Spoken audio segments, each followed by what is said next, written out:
नहमदुहु व नसल्ली अला रसूलिल करीम, अम्मा बाद। एक साहब ने पूछा है कि मदरसा आयशा लिल बनात कस्बा महगमा, उसमें फीस लेकर के पढ़ाते हैं, तो आपकी क्या राय है?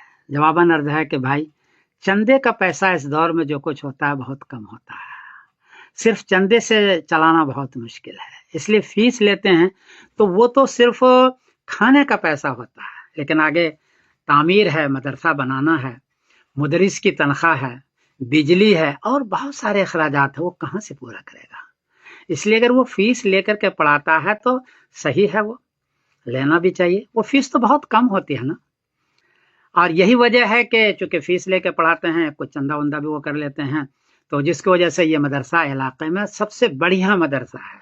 तकरीबन 1000 बच्चियां हैं। मैं जब वहां गया तो देखकर हैरान हो गया कि इस देहात के अंदर इतने बच्चियों को कैसे ये पढ़ा रहे हैं, जबकि इस किस्म का मदरसा को और नहीं है। इसलिए आप हजरात को उसका ताउन करना चाहिए। और अगर कोई मामला पेश आया है तो बेचारा मोहतम क्या करेगा?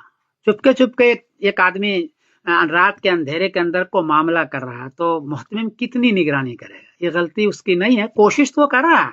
मैंने देखा कि बिल्कुल वहां पर मर्द के जाने की इजाजत नहीं है, वहां सारी औरतें होती है, बिल्कुल पैक होता है, पढ़ाने का निजाम बिल्कुल पैक होता है।